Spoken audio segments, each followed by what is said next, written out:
The laughter from the corner booth was louder than it needed to be. I kept my eyes on the whiskey glass, pretending not to hear the men in suits picking me apart. My boots, my flannel, my life. Then one voice asked if single dads ever built anything worth keeping, and I felt something shift. I didn't look up, but someone across the bar did. I almost didn't go out that night. My buddy Ben kept pushing, said I needed one beer and a change of scenery. So I washed the grease off my hands, swapped the shop tee for a clean flannel, and drove over to Henderson's Bar and Grill. Nothing fancy, just a place with leather booths, good fries, and the kind of lighting that hides a long day. I took a stool near the end of the counter, ordered a whiskey, and let my shoulders drop. A group of suits were camped out in the corner, laughing a little too loud for a Thursday. You could hear the money in their voices. One of them glanced my way and smirked. "Bet he's here for the happy hour basket," he said, not bothering to whisper. Another one chimed in. "Looks like the guy who fixed my dishwasher last week. You think he knows which end of a contract to sign?" I didn't turn. I kept my eyes on the ice spinning in the glass and took a slow sip. That's a decision you make as a man, when to speak and when to let the moment pass. I've learned the hard way that silence can say what yelling never does. Ben leaned in. "You want me to say something?" "No," I said. "Not worth the breath." The bartender, Ricky, pretended not to hear the suits. He slid me a napkin and tapped the bar twice like a coach letting a player know he's got his back. I gave him a nod. That was enough. I felt the room before I looked around. You know that sense when someone's watching, but not in a bad way. Over by the far end, a woman in a charcoal coat had her attention pinned on me, not the suits. She didn't look away when I caught her eye. No smile, no judgment, just a steady look like she was taking a measure I'd forgotten I still had. I turned back to my glass. The suits kept at it. Small jokes, same punchline. Working hands, cheap boots, not their league. I've heard versions of that my whole life, and I've outlasted every one of them. You can mop up a lot of disrespect if you know who you are. Ricky set down a bowl of peanuts I didn't order. "On the house," he said. "Thanks," I replied. The door swung open and the cold air rolled in. I thought about heading home. Early shift tomorrow, school drop-off after. But something told me to sit a minute longer. Not out of pride. Just to finish the drink I paid for without being chased off by the noise in the corner. Ben checked his phone. "I'll grab the tab," he said. "You good?" "I'm good," I told him. "Drive safe." He clapped my shoulder and left. I stayed put. The woman in the charcoal coat stood, said a few words to the host, then stepped out into the night. I figured that was that. The suit's laughter spiked once more, then drifted back into business talk. I let it all fade to background. One more sip, one breath, then another. My palms still smelled faintly like motor oil, even after the scrub. That smell doesn't bother me. It reminds me I did something useful today. Before I headed out, I caught my reflection in the back bar mirror. Tired, sure, but steady. I left the empty glass on the napkin, pushed my stool in, and nodded to Ricky. Outside, the air felt cleaner than it had in hours. I didn't know it then, but that quiet exit mattered. The next night, I'd walk through the same door and find the same stool open. And that woman, the one who didn't laugh, would come back and take the seat right next to me. That's where everything would start to shift.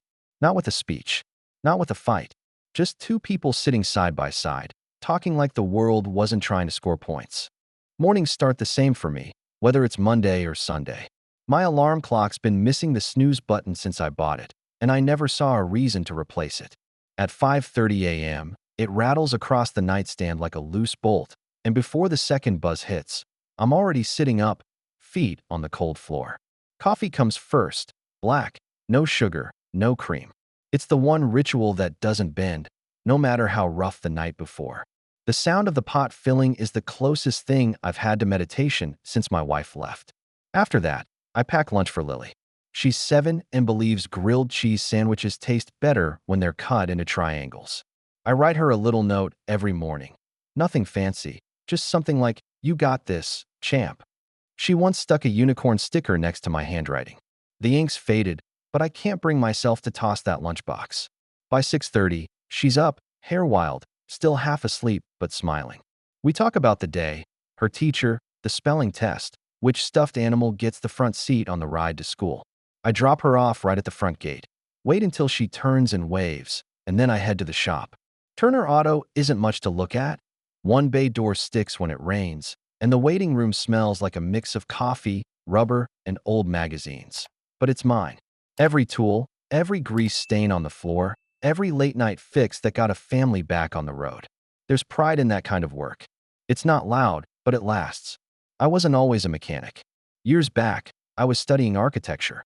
Thought I'd spend my life drawing skylines, not tightening bolts. But life doesn't always take requests.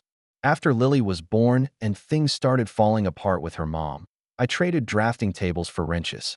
Stability mattered more than ambition.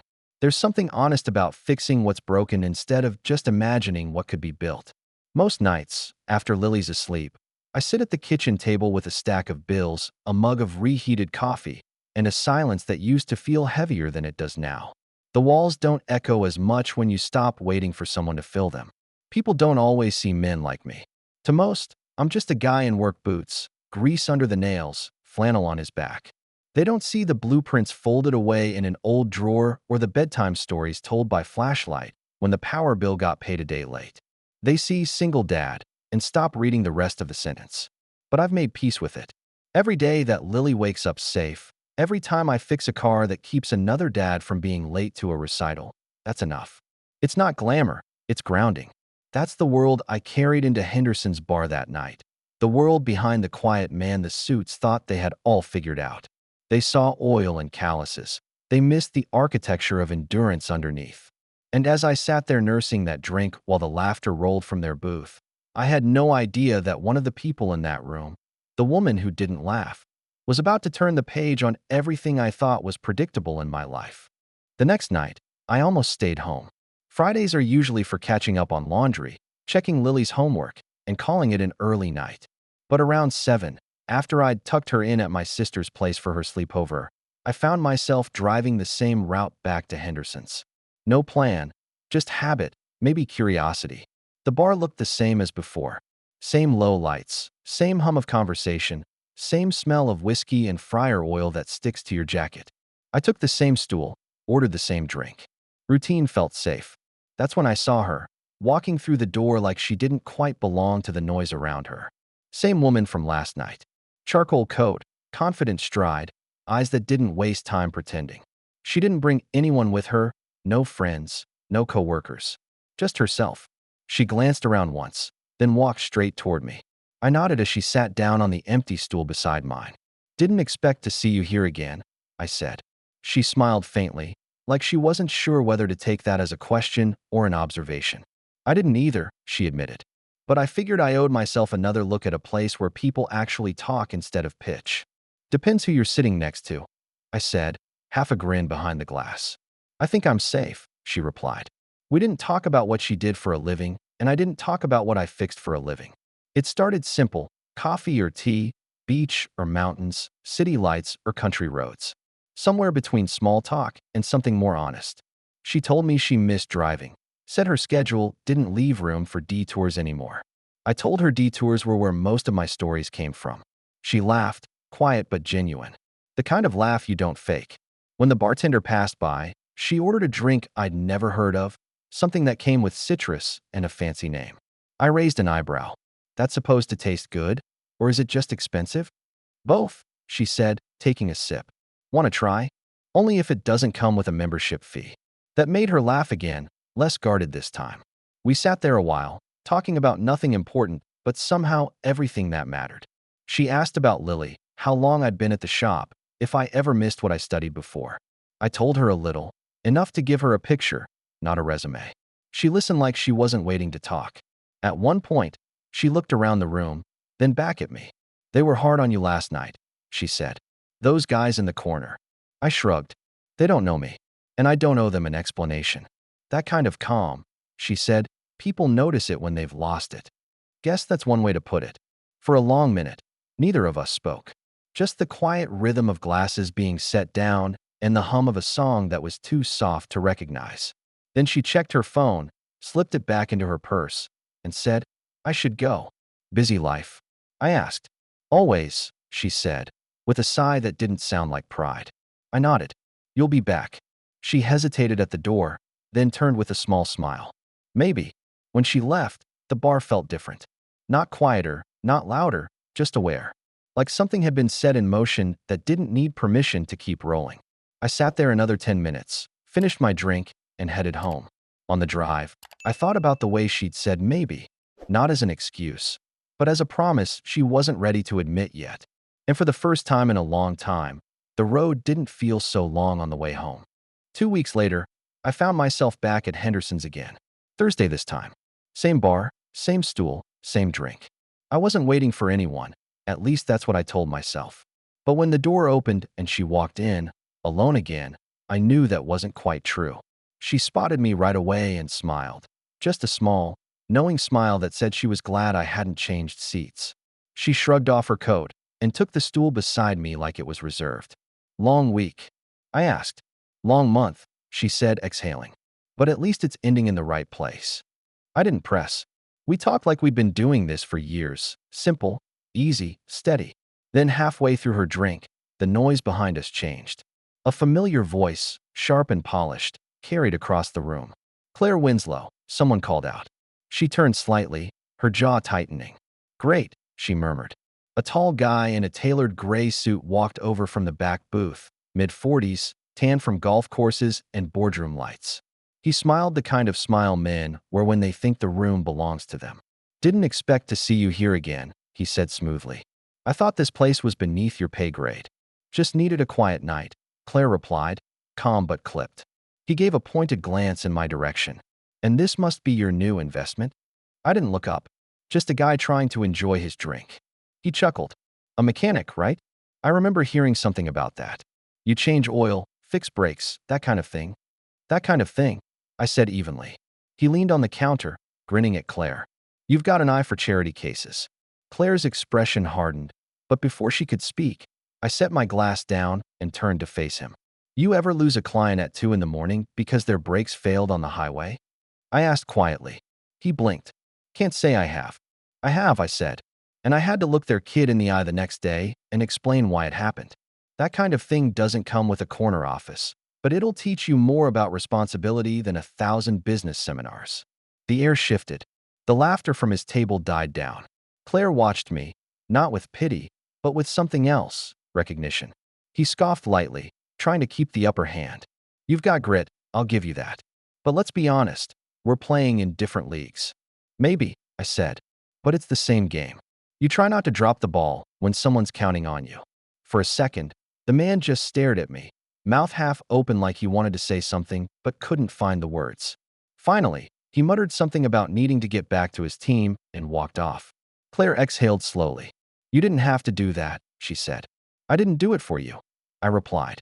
A small smile tugged at the corner of her mouth. I know. We sat there in silence for a bit. The rain outside had started again, light at first, then steady. I remember thinking how strange it felt to be calm after something like that. Years ago, I might have let anger do the talking. But age, and maybe Lily, had taught me there's more power in staying steady than in proving a point. Claire stirred her drink. You really don't care what people like him think, do you? Not unless they're signing my paycheck, I said. She laughed softly. You know, that's rarer than it should be. I looked at her then. Not the CEO, not the name behind half the skyline. Just a woman who looked like she'd forgotten how to breathe easy. Maybe you just need a quieter crowd, I said. Her eyes held mine for a second longer than necessary. Maybe I already found one. I didn't know it yet. But that little moment, those 8 words, would end up changing more than either of us expected. 2 Thursdays later, the air inside Henderson's carried a different kind of buzz.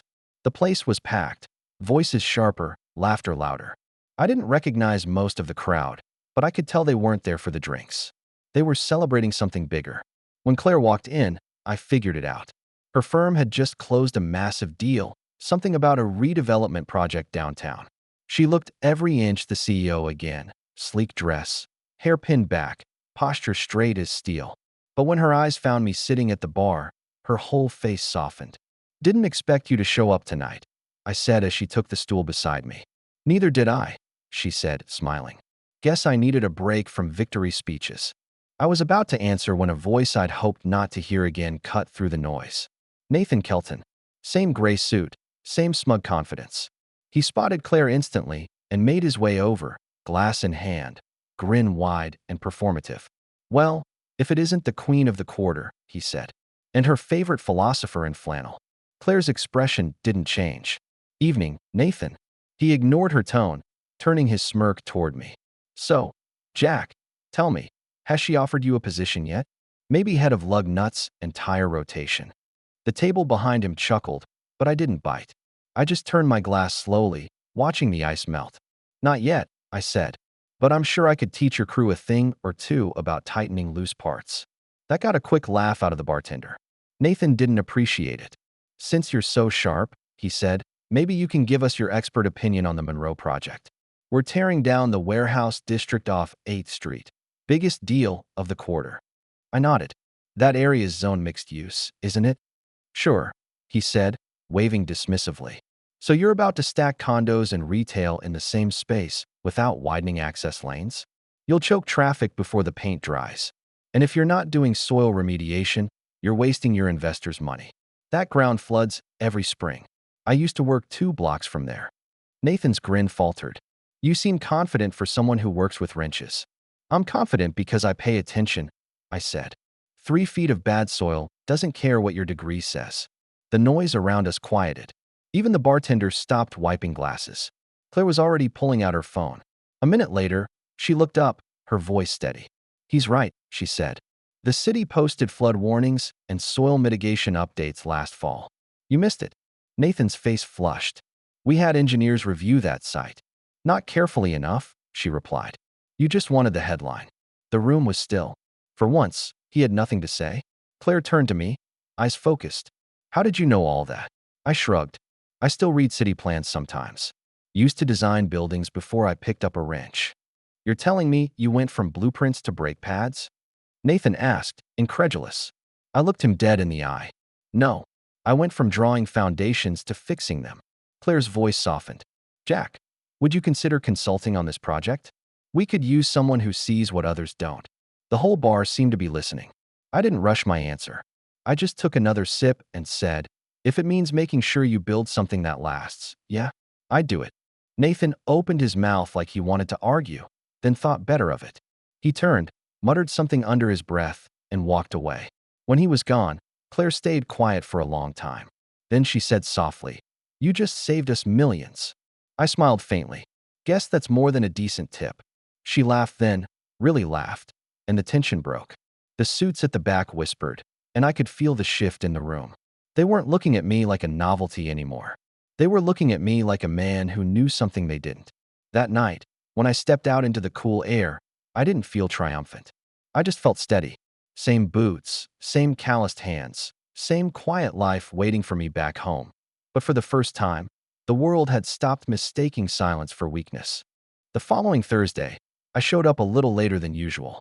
Not because I meant to. I'd stayed late at the shop, trying to coax a stubborn alternator back to life on a customer's truck. By the time I finally cleaned up and got there, the place was half full, same familiar hum of voices and clinking glasses. Claire was already at the bar, same stool as always. She turned when she heard me behind her. Rough day. Good kind of rough, I said, sliding onto the stool beside her. Truck's running again. Guy's taking his kid camping this weekend. That's the kind of fix that matters. She smiled, but before she could answer, someone else approached from behind, the last person I expected. Nathan Kelton. No smirk this time, no entourage, no drink halfway raised like a trophy. He stopped a few feet away, cleared his throat, and said, Jack. I turned, not defensive, just patient. Evening. He hesitated, then said, I didn't give you a fair shake the other night. His tone was awkward, genuine in the way a man sounds when he's not used to admitting anything. You were right about the flood zone. We rechecked the city files. My team missed it. I nodded once. Glad you caught it before the foundations went in. That's what matters. Nathan shifted, hands in pockets, eyes low. I was wrong to talk to you the way I did. It happens, I said. A lot of people look at the surface and stop there. He gave a small, almost embarrassed smile. Not many call me out like that without raising their voice. Then, after a pause, he stuck out his hand. Thanks for setting it straight. I took his hand. Firm, honest. A working man's handshake, not a deal, not a show. No hard feelings, I said. When he walked back toward his table, the conversation in the room seemed to shift, like someone had tuned the frequency. The same people who'd laughed 2 weeks ago were watching now, but quieter, thoughtful. Claire let out a breath she'd been holding. You handled that better than most would've. Doesn't take much to tell the truth, I said. Takes more to hear it. A young guy from her firm, couldn't have been more than 25, came up next, nervously clutching a tablet. Hey, Mr. Turner? I looked up those soil reports you mentioned. You were spot on. Would you mind walking me through what to check next time? I almost laughed. Sure, pull up the data. Let's take a look. Within minutes, 2 more people had drifted over, one asking about drainage studies, another about city permits. The bartender even brought me another drink, slid it over, and said, on the house, for keeping the city from sinking. Claire watched the whole thing unfold, quiet but smiling. There was something in her expression I hadn't seen before. Not surprise, not admiration exactly, but respect. The kind you don't earn by talking, only by showing up. As the night wound down, I caught her looking at me again. You know, she said softly, you changed the way they see you tonight. I shook my head. Nah, I've always been the same guy. They just finally decided to look. She smiled at that, a small, tired, genuine smile that said she understood more than she planned to admit. That might be the most powerful thing I've heard all week. I picked up my drink and gave a slow nod. It's not power, I said. It's patience. That was the moment the noise in the bar faded to background. Just her, me, and the quiet that follows when something real finally lands. By spring, life had taken on a strange new rhythm. My mornings still started the same. Black coffee, lunch for Lily, school drop-off. But by midweek, I wasn't just fixing cars anymore. I was walking construction sites with architects, city planners, and a few interns young enough to still believe coffee counts as breakfast. After the Monroe deal was saved, Claire launched a new initiative called Foundations. It was part mentorship program, part development task force, a way to connect people who knew the land with the people designing on top of it. She said the idea came from something I told her once. You can't build anything worth keeping if you don't understand what it's standing on. When she asked me to be the lead advisor, I almost turned her down. I wasn't built for offices or polished meetings. I told her I didn't own a tie that wasn't frayed at the edges. She just laughed and said, good. I don't need another man in a tie. I need someone who tells the truth. So I said yes, but on my terms. 3 days a week I stayed at Turner Auto, same old shop, same loyal customers. The other 2 I spent out in the field, showing young planners what the ground could teach them if they listened. At first, they were cautious around me, these clean-shaven kids with laser pointers and tablets. But after a few site walks, the questions started coming. They realized I wasn't there to lecture them. I was there to help them see what they'd been missing. This slope, I'd tell them. It looks solid, but dig 2 feet and you'll hit clay. That means you'll need drainage or you'll get a crack before you finish painting the lobby. They started calling me Mr. Jack, which made me laugh every time. Not out of formality, out of respect. The kind that isn't demanded, just earned by showing up, week after week, rain or shine. Claire showed up often too, but not in her CEO armor. She traded heels for boots, her blazer for a field jacket. Sometimes she just walked beside me, listening, not talking much. One afternoon she said, you know, I used to think leadership meant having every answer. It's the opposite, I told her. It means knowing when to ask better questions. She smiled like that one was going to stick with her. What we built wasn't loud or flashy, but it mattered.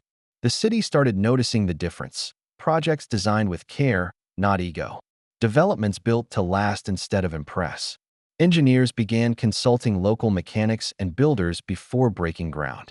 It wasn't about headlines anymore. It was about getting it right. And through all of it, I stayed the same man I'd always been.